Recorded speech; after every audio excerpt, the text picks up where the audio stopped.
Y ahora vamos a hablar de un asunto que preocupa y mucho a las autoridades sanitarias que llevan insistiendo en este asunto pues hasta la saciedad, Estíbaliz. Sí, Marta, porque de llegar a estar erradicado, el sarampión vuelve con mucha fuerza, con tanta que la Organización Mundial de la Salud alerta de sus riesgos tras conocerse que su presencia se ha cuadruplicado en el primer trimestre de este año. Las corrientes antivacunas han propiciado que la incidencia de esta enfermedad vuelva a registros del pasado. Las autoridades advierten de que no hay tratamiento específico y aunque la mayoría de los pacientes se recuperan en 2 o 3 semanas, también se podrían dar complicaciones graves, tales como ceguera, encefalitis, diarrea intensa, infecciones en el oído y neumonía.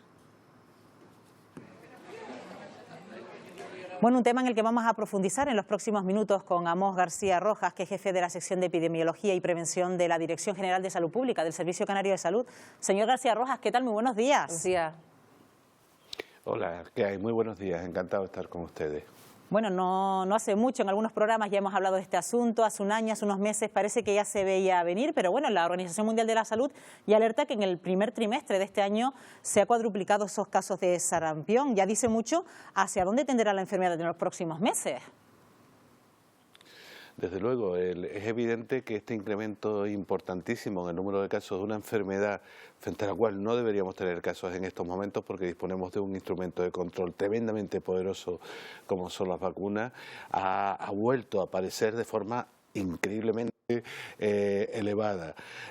No podemos asociar este incremento en el número de casos de esta enfermedad a una sola causa. Han intervenido múltiples factores que son los que han posibilitado este crecimiento desmesurado.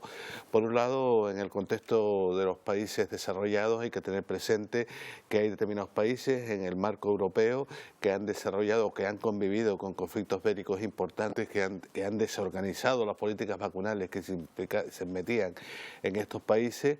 Por otro lado, hay países que desgraciadamente la crisis económica tuvo unas consecuencias dramáticas en la estructura social de los mismos, que dificultó el desarrollo de políticas vacunales adecuadas.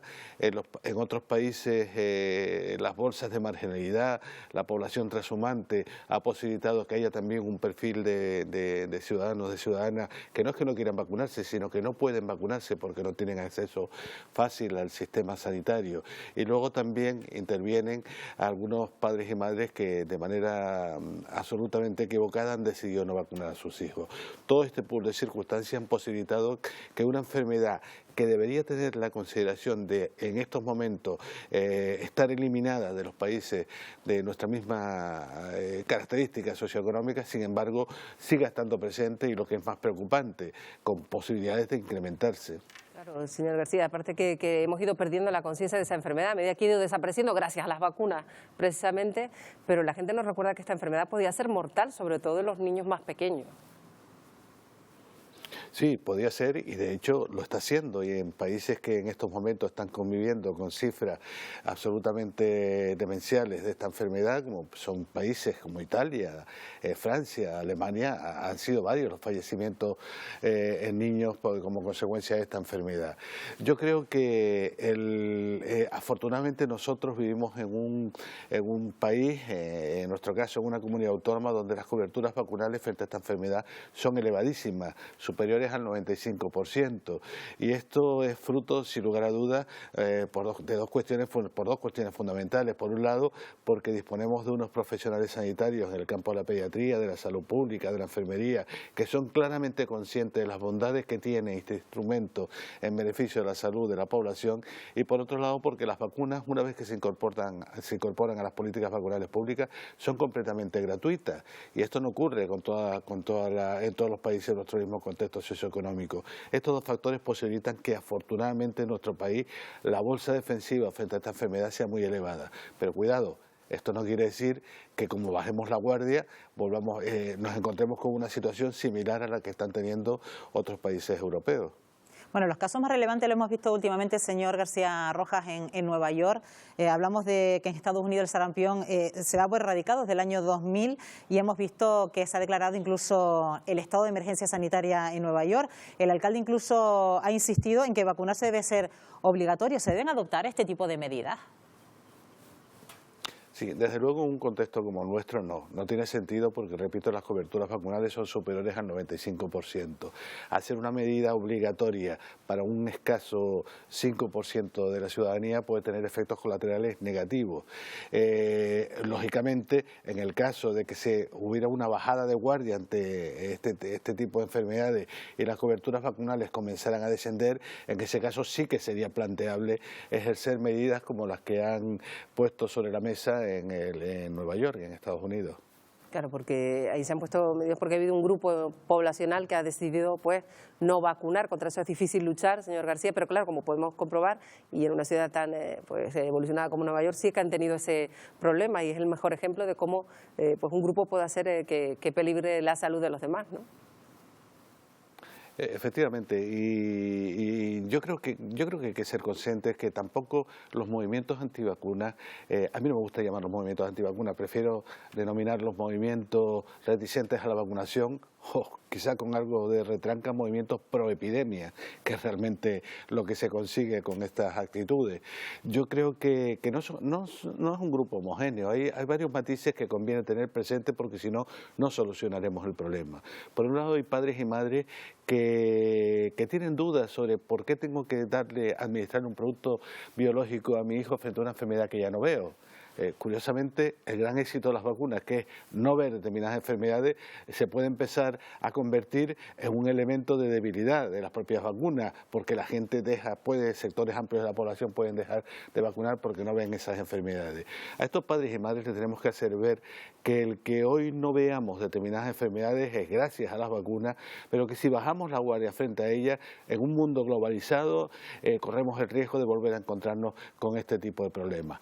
No debemos criminalizar a estos padres, debemos entenderlos, comprenderlos y educarlos, es la clave. Luego hay otros padres y madres que quizá por una equivocada tendencia a plantear una vida natural, olvidan que lo más antinatural del mundo es que mi hijo tenga una enfermedad del siglo pasado. Que lo que hay que hacer para ser natural es aplicar lo que el conocimiento, la evidencia científica está poniendo en cada momento sobre la mesa. Por eso lo auténticamente natural es vacunar a los niños, porque es hacer uso de la ciencia para evitar problemas de salud que tienen un impacto importantísimo.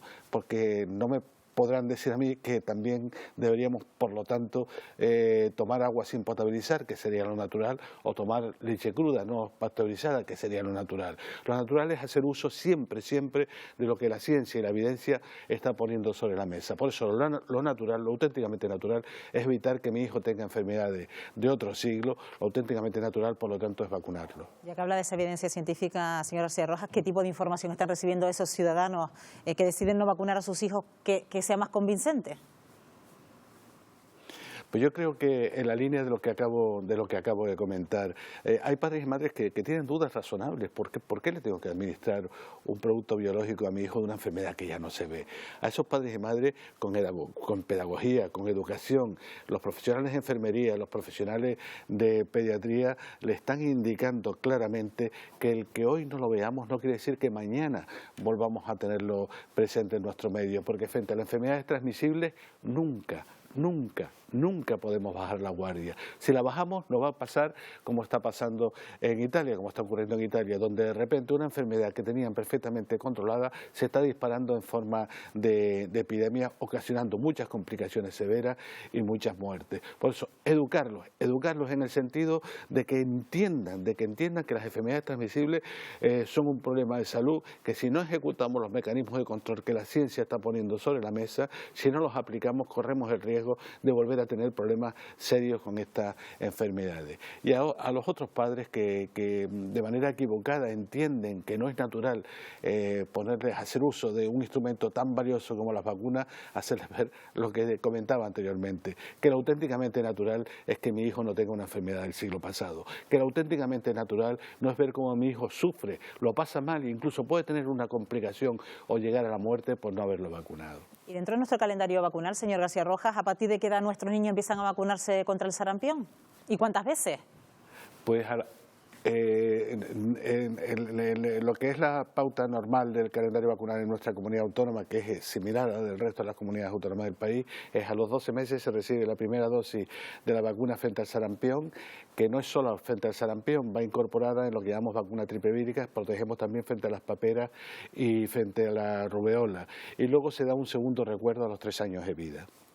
Bueno, no sé si usted como especialista pensó alguna vez ver a la Organización Mundial de la Salud advirtiendo de que los antivacunas o proepidemia, como usted los llama, pues son una de las principales amenazas para la salud mundial.